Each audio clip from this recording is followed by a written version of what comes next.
오늘도 이른 아침에 예배에 나오신 여러분 모두를 주님의 이름으로 축복합니다. 함께 나눌 말씀은 누가복음 8장 40절부터 46절입니다. 거룩하신 하나님의 말씀입니다. 예수께서 돌아오심에 무리가 환영하니 이는 다 기다렸음이로라. 이에 회당장인 야이로라 하는 사람이 와서 예수의 발 아래 엎드려 자기 집에 오시기를 간구하니 이는 자기에게 12살 된 외딸이 있어 죽어감이로라. 예수께서 가실 때에 무리가 밀려들더라. 이에 12해를 혈루증으로 앓는 중에 아무에게도 고침을 받지 못하던 여자가 예수의 뒤로 와서 그의 옷가에 손을 대니 혈루증이 즉시 그쳤더라. 예수께서 이르시되 내게 손을 댄 자가 누구냐 하시니 다 아니라 할 때에 베드로가 이르되 주여 무리가 밀려들어 미나이다. 예수께서 이르시되 내게 손을 댄 자가 있도다. 이는 내게서 능력이 나간 줄 알미로다 하신대. 아멘. 오늘 말씀에 예수님께서 돌아오심에 무리가 환영한다고 표현하였습니다. 왜 많은 이들이 예수님을 환영했을까요? 누가가 자주 사용하는 관용어구로서 당시 이스라엘 사람들이 예수님에 대한 호의적인 감정을 보여주는 대목이라고 볼 수 있습니다. 특별히 회당장 야이로의 딸의 절박한 사정으로 더 간절히 기다렸다고 볼 수 있습니다. 그리고 혈루병을 앓는 여인이 등장합니다. 먼저 41절에 자기 딸이 죽음의 위기에 놓이자 야이로는 회당장이라는 자신의 사회적 지위를 내려놓고 예수님의 발 아래 엎드려 간곡히 호소합니다. 예수님께서는 야이로의 믿음과 겸손을 보시고 그의 집을 향해 떠나십니다. 그런데 그때 야이로의 집으로 가는 도중에 사건이 발생합니다. 바로 혈루증에 걸린 여인에 대한 치유 기사입니다. 혈루증을 앓는 여인은 무려 12년 동안이나 고통을 받았습니다. 이 혈루증은 당시 문화 속에서 부정한 것으로 여겨져 철저하게 외면받고 격리되어 외로움과 절망 속에서 지냈습니다. 아무에게도 고침을 받지 못하고 고통 속에 있던 여인이 예수님에 대한 소식을 듣고 군중 속으로 들어갑니다. 부정하게 여겨지는 이 여인이 목숨을 걸고 군중 속으로 들어가는데 만일 여인의 정체가 탄로난다면 바로 돌에 맞아 죽었을지도 모릅니다. 그러나 이 여인은 그 정도로 간절했습니다. 이 여인은 절망적인 상황에서 예수라는 복음을, 예수님의 옷을 만지면 낫게 될 것이라는 믿음을 가졌습니다. 그리고 비로소 극적으로 치유됩니다. 여기 45절에 재미있는 장면이 있습니다. 예수님께서 무리에게 내 옷에 손을 댄 자가 누구냐라고 물으십니다.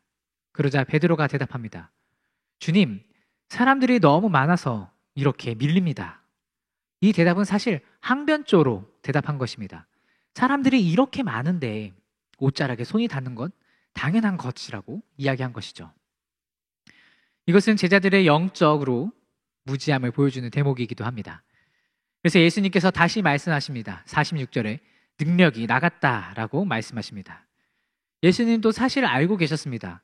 무리들과 자신과 많은 신체적인 접촉이 있었고, 그런데 특별히 혈루증을 치유한 믿음의 손이 있었음을 예수님을 말씀하신 겁니다.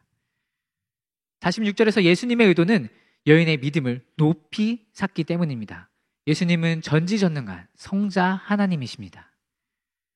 그렇기 때문에 혈루증을 앓던 여인이 접근하고 있다는 사실도 이미 알고 계셨습니다. 그리고 그녀가 자신의 옷자락을 만졌다는 사실도 알고 계셨습니다. 그래서 그녀의 믿음에 대한 응답으로 혈루증을 치유하신 것입니다.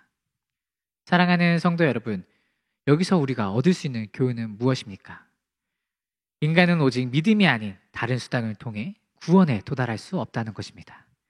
그래서 우리는 하나님께 절대적인 믿음을 가져야 합니다. 그녀가 보인 절대적인 믿음을 보십시오. 혈루증을 앓던 여인은 많은 의사들을 찾아다녔지만 오히려 병이 더 심해졌습니다. 그런데 예수님에 대한 소문을 듣고 확신이 생겼습니다. 그리고 병이 나았습니다.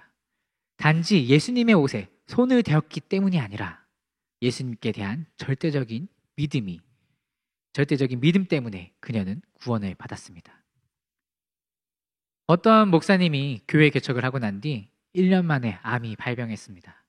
그리고 얼마 뒤 그의 어머니도 암 판정을 받으셨습니다. 그와 어머니는 암과 사투를 했습니다. 그러나 어머니는 결국 암으로 돌아가셨습니다.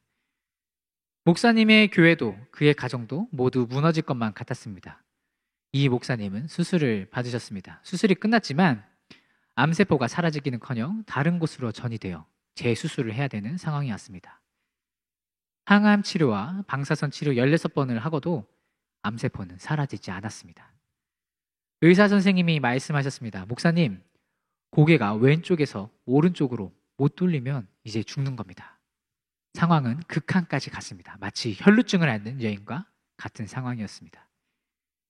그래서 목사님이 오늘 내일 하고 계실 때 사모님께 말씀했습니다. 만에 하나 내가 지금 죽더라도 하나님을 신앙하는 믿음을 포기하지 맙시다. 그리고 하나님을 원망하지 맙시다. 라고 말씀하셨습니다. 그 둘은 약속을 했습니다.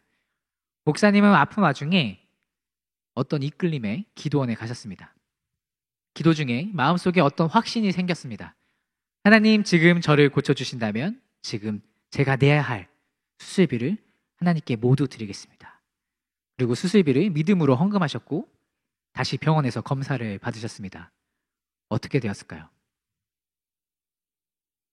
항암 치료와 방사선 치료를 16번이나 해도 사라지지 않았던 암세포가 깨끗이 없어진 것을 확인할 수 있었습니다. 그리고 5년 뒤 완치 판정을 받으셨습니다. 사실 이 이야기는 저희 가족의 이야기입니다. 저는 일련의 사건들을 겪으면서 하나님은 우리의 믿음을 보시고 그 믿음에 응답하신다는 것을 믿게 되었습니다. 사랑하는 성도 여러분, 어떠한 상황 속에서 주님을 절대적으로 신뢰하는 여러분이 되시기를 바랍니다. 우리가 사는 이 세상은 힘들고 어렵습니다. 그래서 우리는 자꾸만 다른 것을 찾게 됩니다. 혈루증 앓는 여인처럼 다른 방법들을 찾습니다. 그러나 그것이 해답이 되지 않습니다.